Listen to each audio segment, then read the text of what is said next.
In this video, we're going to be talking about the subject of hitchhiking. Personally, I don't ever plan on hitchhiking, and I don't ever plan on picking up a hitchhiker. And I want to share with you my thoughts on this issue. Stick around.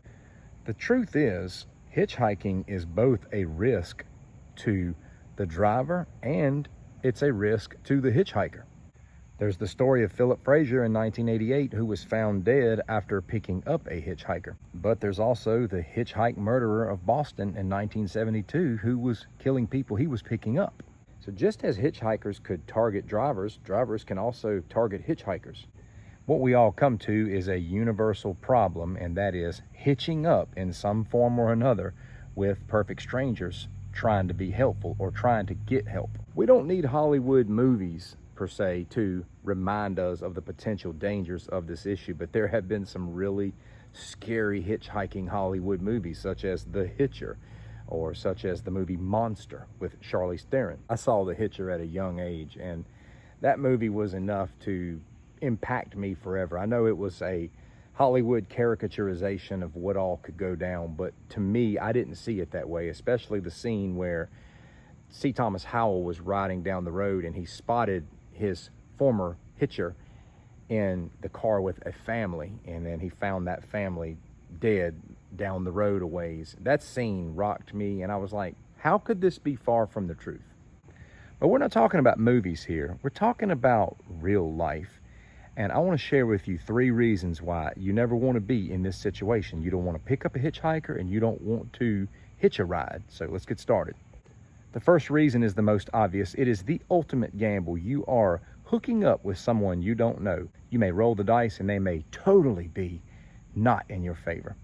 I know there's times we may desperately need help, and I know there's times we may desperately want to help somebody. I just believe we need to find another way. I think we need to be very good at not being in these situations. I know that's not reality, but I just think we're in a lose-lose situation if we're left to this. I know there's many of you in the comments right now saying, man, it's a shame what the world has come to. You know, there was a time when we didn't have to deal with this stuff. And, you know, maybe so. But I will tell you that the 70s and the 80s especially was a horrific time for so many types of serial murders. I've talked about this in other videos, but over time, as technology has increased, the number of serial killers has decreased, but they are still out there. So number 1, you don't know who you're dealing with. Number 2, you don't know what associations they have. You may pick up somebody and find yourself getting involved in something that they're involved in, and now you're looped into it.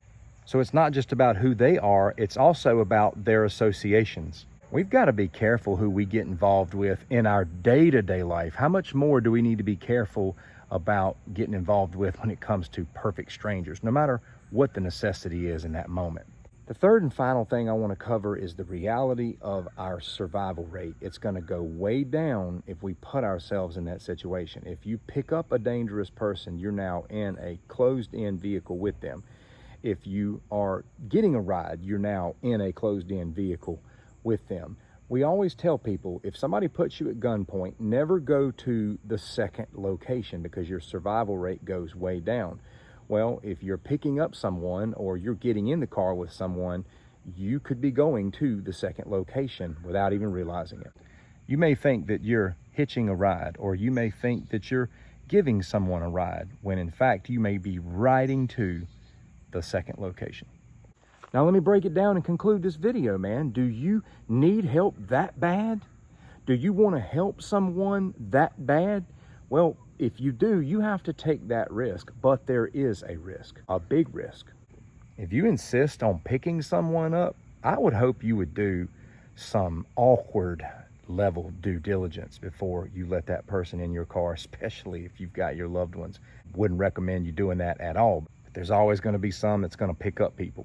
I'm just telling you that this is a no-fly zone for me as a man, as a husband, as a father, and I don't recommend it. I don't recommend you ever pick up a hitchhiker, and I don't recommend that you ever get in a car with somebody that you don't know.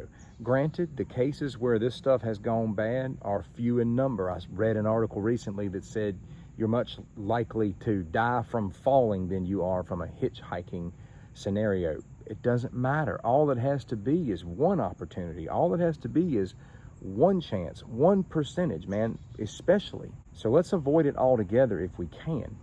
So let's recap. You don't know who you're dealing with. Number two, you don't know who they are associated with. And number three, if the situation goes bad, you're already going to the second location, and that reduces your survival rate greatly. These are my thoughts, and I'm sticking to it. What do you think? I'd love to hear from you in the comments. Take care.